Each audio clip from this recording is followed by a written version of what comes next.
तो बच्चों, science 1 part 4 विद्युत धारा का प्रभाव के संख्यात्मक प्रश्न।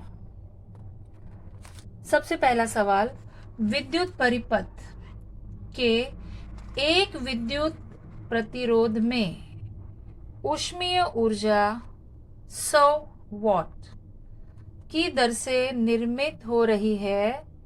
विद्युत प्रतिरोध कितने ओहम होगा? विद्युत धारा 3A प्रवाहित हो रही है। तो सबसे पहले बच्चों जो जानकारी है उस पर ध्यान दो। 100 W का अर्थ है वॉट, और वॉट शक्ति की इकाई है। तो वॉट इस इकाई को देखकर हमें पता चलता है कि ये P का मान है। भले यहाँ पर ऊर्जा कहा है, ऊर्जा, परंतु ये ऊर्जा नहीं है, इकाई W है, यानी वॉट है, यानी ये P। तो सबसे पहले हमने पहचान लिया कि ये 100 P का मान दिया है। इसके बाद और क्या दिया है? 3A। तो इकाई को ध्यान से देखो, A का अर्थ एम्पियर, विद्युत धारा की इकाई। तो बच्चों ये है विद्युत धारा की इकाई, अर्थात ये है विद्युत धारा का मान। विद्युत धारा के लिए I। तो 100 वॉट, वॉट से पता चला कि ये P है। 3A, A एम्पियर, यानी ये विद्युत धारा I है। तो जो मान दिया है उसको लिखा, P बराबर 100, W, I बराबर 3A। इसके बाद प्रतिरोध, रेजिस्टेंस, इसके लिए R अक्षर आता है। R बराबर प्रश्न चिन्ह। अब P और I का मान दिया है, तो कौन सा सूत्र लगेगा? शक्ति का सूत्र, पवई, P बराबर V गुणे I, ये सूत्र। अब मुझे यहां से V का मान ज्ञात करूंगी मैं। V का मान ज्ञात करना है मुझे, V का मान। तो V को मैंने यहीं रखा, I को उस तरफ लेकर गई, तो P बटे I हो गया। ये V बराबर P बटे I। P का मान 100, I का मान 3, तो V का मान आ गया। इसके बाद सवाल में V का मान पूछा था क्या? नहीं, R का मान पूछा था। तो ओम का नियम लगेगा, R बराबर V बटा I। रवि, R बराबर V बटा I। अब R बराबर V बटे I, तो V का मान हमें प्राप्त हुआ 100 बटा 3। बटे का मतलब है भाग, तो 100 बटा 3 भागे I का मान भागे 3।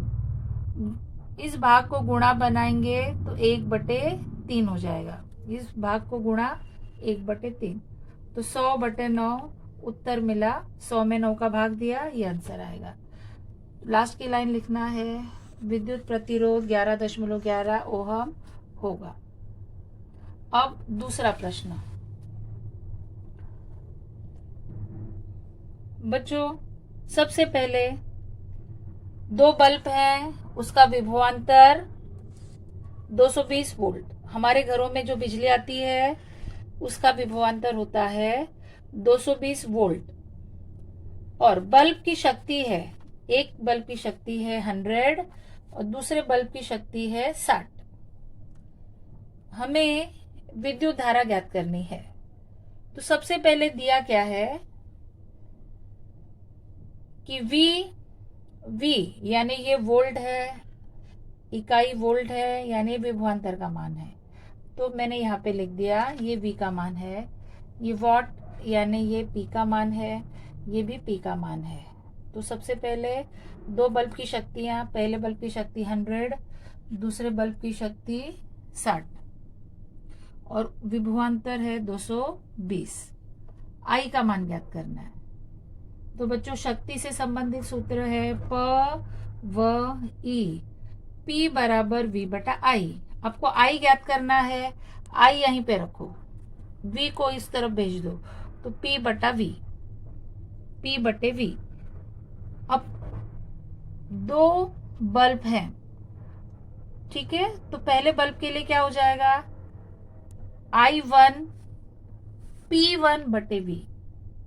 I2 क्या हो जाएगा, P2/V। तो I P/V, इसी से हमें प्राप्त हुआ I1 P1/V, I2 P2/V। अब मान भरा, P1 की जगह 100, V की जगह 220, P2 की जगह 60, V की जगह 220। तो कुल विद्युत धारा ये प्लस ये I1 प्लस I2, दोनों को ऐड किया, हर समान है, 220 एक बार, 0 0 काटते गए, 2 8 16, 2 एकम 2, 2 एकम 2, तो 8/11 भाग दिया, तो ये आंसर आया। तो विद्युत धारा प्राप्त हो गई। अब चौथा सवाल ले रही हूं कि 1100 वॉट दिया है, तो ये वॉट है यानी शक्ति है, P है, P का मान है। इस इतने वॉट की इस्त्री रोज 2 घंटे चलती है, रोज 2 घंटे, तो कुल समय कितना है कि 1100 वॉट विद्युत शक्ति की इस्त्री रोज 2 घंटे उपयोग किए जाने पर अप्रैल महीने में बिजली का खर्च कितना होगा। तो सबसे पहले तो वो पूरा अप्रैल भर विद्युत इस्त्री 2 घंटे चली है, एक रोज 2 घंटे, तो पूरे महीने में कितने घंटे चलेगी, अप्रैल महीने में 30 दिन होते हैं, तो पूरे महीने में कुल समय क्या आएगा, 30 गुणे 2, 30 गुणे 2। तो समय आपको 2 घंटे नहीं लिखना है, एक दिन में 2 घंटे, लेकिन पूरे अप्रैल में कितने घंटे चलेगी, वो 60 घंटे। सीधी सी बात है, एक दिन में अगर 2 घंटे चलती है तो अप्रैल महीने में कितने दिन चलेगी, 60 घंटे, ठीक है। तो कुल समय सवाल से मालूम पड़ा 2 घंटे नहीं लिखना है, अप्रैल में 30 दिन होते हैं, इसलिए 30 गुणे 2, 30 गुणे 2, ठीक है। और जब भी विद्युत से संबंधित प्रश्न आए, जो P वॉट है उसको किलोवाट बनाते हैं, हमेशा ध्यान में रखो, वॉट को क्या बनाते हैं, किलोवाट। तो सबसे पहले हमने लिखा P का मान 1100 वॉट, ठीक है, लेकिन ध्यान में क्या आया कि 1100 वॉट को हमें किलोवाट बनाना है। किलोवाट कब बनाना है, जब विद्युत धारा से संबंधित, बिजली से संबंधित प्रश्न हो। तो P बराबर 1100, 1000 का भाग दिया तो हो जाएगा किलोवाट, तो 0 0 काटा, 11/10 किलोवाट। समय, कुल समय लिखना है, रोज 2 घंटे, तो अप्रैल महीने में कितने घंटे, 30 का गुणा किया, 60 घंटे। 1 यूनिट का खर्च दिया है 5 रुपया और कुल खर्च पूछा है। सूत्र कौन सा आएगा कि विद्युत ऊर्जा बराबर शक्ति गुणे समय। सूत्र शक्ति गुणे समय। विद्युत ऊर्जा, कितनी विद्युत ऊर्जा खर्च हुई, कैसे मालूम पड़ती है कि उसकी शक्ति कितनी है उस इस्त्री की, और दूसरी बात कितने समय चली, तो शक्ति में समय का गुणा करना है। शक्ति का मान क्या मिला, 11/10 किलोवाट। समय का मान क्या मिला, 60 घंटे, तो 0 0 कटा, 66 किलोवाट आवर। इस किलोवाट आवर को यूनिट कहते हैं बच्चों, किलोवाट आवर। किलोवाट आवर को क्या कहते हैं, यूनिट। तो 66 किलोवाट आवर, अर्थात इस किलोवाट आवर की जगह यूनिट लिखा। अब खर्च, 1 यूनिट का खर्च है 5 रुपया, तो 66 यूनिट का खर्च 66 गुणे 5, 330 rupees. Okay, all the best.